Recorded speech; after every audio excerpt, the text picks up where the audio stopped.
Conversion,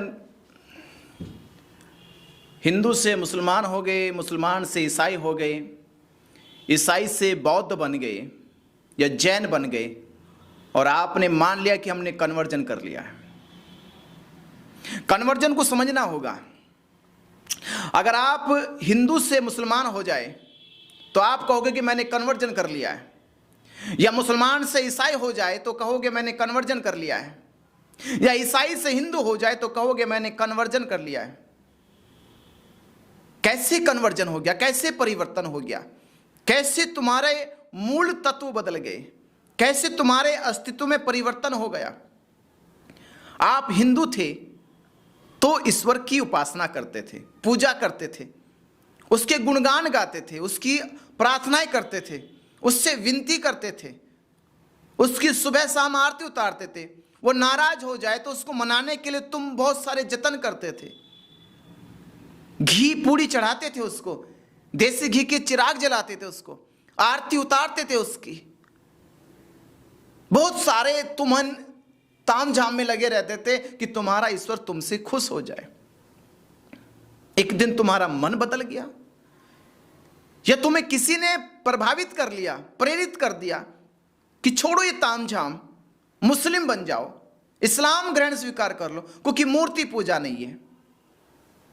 इतना तो समझाया तुम्हें कि मूर्ति पूजा नहीं है, यहां तुम मूर्ति पूजोगे, वहां बिन मूर्ति के वो सब करना पड़ेगा जो यहां कर रहे हो।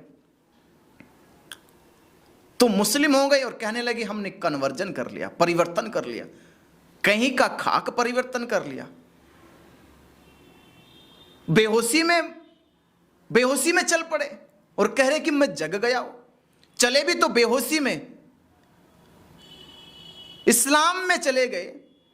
अब अल्लाह को खुश करो, अब अल्लाह की नमाजें पढ़ो, अब अल्लाह की इबादतें करो, अब अल्लाह के रोजे रखो, अब अल्लाह का सजदा करो, अब अल्लाह का गुणगान गाओ, अब अल्लाह को ही संसार का मालिक मान बैठो। अल्लाह को खुश करने में तुम पूरी जीवन लगा दोगे। अल्लाह के नाम से तुम जीवन शुरू करो। जगो तो अल्लाह, सो तो अल्लाह, खाओ तो अल्लाह, चलो तो अल्लाह।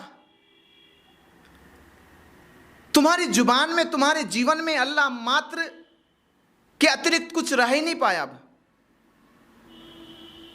पहले ईश्वर के गुलाम बने, अब अल्लाह के गुलाम बने। पहले ईश्वर को खुश कर रहे थे, अब अल्लाह को खुश करने में लगे हो और कह रहे कन्वर्जन कर लिया। ये तुम्हारा परिवर्तन नहीं है, ये परिवर्तन तो मस्जिद और मंदिर का हुआ, ये परिवर्तन तो अल्लाह और ईश्वर का हुआ। तुम्हारा कैसा कन्वर्जन? तुम तो कल भी गुलाम थे, आज भी गुलाम हो। कल तुम हिंदुओं के गुलाम थे, कल तुम ईश्वर के गुलाम थे, कल तुम ईश्वर की पूजा मंत्रों के गुलाम थे, आज तुम अल्लाह और मस्जिद के गुलाम हो, आज तुम कुरान के गुलाम हो, आज तुम कुरान की आयतों के गुलाम हो। ये कन्वर्जन नहीं है, ये तो स्वार्थ है,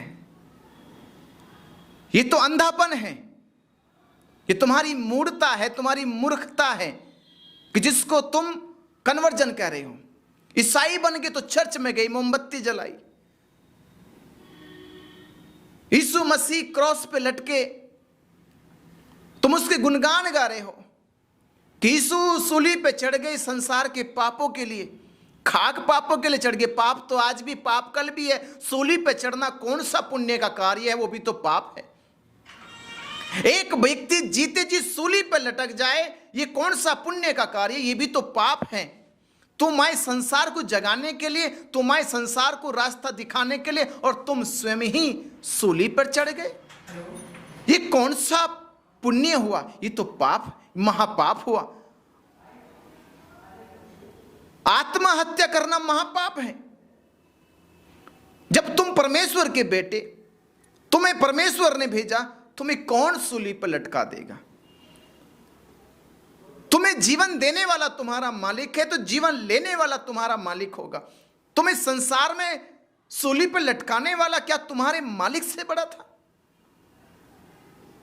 और तुम फिर यीशु के गुणगान गाओ, प्रार्थनाएं करो, बाइबल के ऊपर विश्वास लाओ, परमेश्वर पे विश्वास लाओ, ये कहते हुए संसार में घूमते रहो। ये तुम्हारा कन्वर्जन हुआ। हिंदू में ईश्वर को पूजो, इस्लाम में अल्लाह को पूजो, ईसाइयों में परमेश्वर को पूजो, बस इतना ही तो हुआ, नाम बदले हैं। मंदिर से मस्जिद में गए, मस्जिद से चर्च में गए, गीता से कुरान पकड़ी, कुरान से बाइबल पकड़ी। ये कन्वर्जन तुम्हारा कहां हुआ? तुम्हारा कन्वर्जन तुम्हारे भीतर परिवर्तन हो जाए। जिस दिन तुम्हारे भीतर बोध जग जाएगा, तुम्हारे अंतःकरण में जागृति आ जाएगी, तुम्हारी अविद्या मिट जाएगी, तुम्हारा भ्रम मिट जाएगा, तुम बेहोशी से जग जाओगे, तुम्हारी मूढ़ता मिट जाएगी, उस दिन कहना कन्वर्जन हुआ है। उस दिन कन्वर्जन होगा तुम्हारा। जिस दिन तुम ना मंदिर के, ना मस्जिद के, ना चर्च के, उस दिन तुम अपने मन के मंदिर के मालिक होगे। उस दिन कन्वर्जन होगा। उस दिन कन्वर्जन होगा जिस दिन तुम गीता के श्लोक नहीं, कुरान की आयतें नहीं और बाइबल के सूत्र नहीं, जिस दिन तुम अपने मन के सूत्रों को पढ़ोगे, अपने मन की तरंगों को समझोगे, जिस दिन तुम अपने चित्त में चल रहे विचारों को जानोगे, उस दिन कन्वर्जन होगा। उस दिन कन्वर्जन होगा जिस दिन तुम अल्लाह, ईश्वर, खुदा के पाप और पुण्य से मुक्त हो जाओगे और अपने मन के अच्छे और बुरे कर्मों के मालिक बनोगे। उस दिन कन्वर्जन होगा। जैसे एक व्यक्ति एक झोपड़ी में रहता था, तो झोपड़ी में जब उसे नींद नहीं आई तो उसने झोपड़ी को बदली और एक पक्के मकान में जाकर रहने लगा। पक्के मकान में 3-4 दिन नींद आई, फिर उसे नींद आनी बंद हो गई।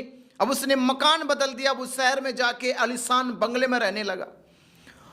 आलीशान बंगले में महीना भर नींद आई, महीना भर के बाद वहां भी बेचैनी होने लगी।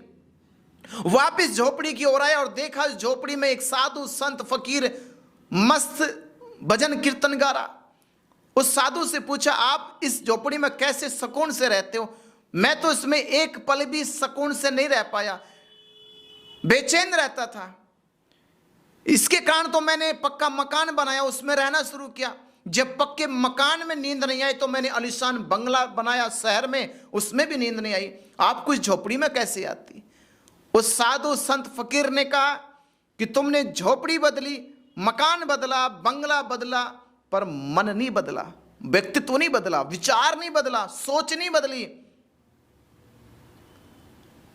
अपना भीतर परिवर्तन कुछ नहीं किया, तुमने जो किया बाहर किया। ये कोई कन्वर्जन हुआ? कन्वर्जन जब होगा जब तुम्हारे भीतर कंठस्थ हो जाएगा कि मैं बदल गया हूं। ये कोई कन्वर्जन नहीं है। ये कन्वर्जन तो केवल तुम्हें एक गुलामी से दूसरी गुलामी की ओर बढ़ा रहा है। असली कन्वर्जन वही होगा जिस दिन तुम्हारे भीतर तुम्हारा अपना बोध होगा, तुम्हारा सत्य तुम्हारे भीतर जगेगा, तुम्हारा विचार, तुम उसके मालिक बनोगे। वो विचार, जिस विचार के कारण संसार तुम्हें तुम्हारा बोध माने, तुम्हारी जागृति माने, तुम्हारा अध्यात्म माने, तुम्हारी खोज माने, उस दिन कहना तुमने कन्वर्जन कर लिया।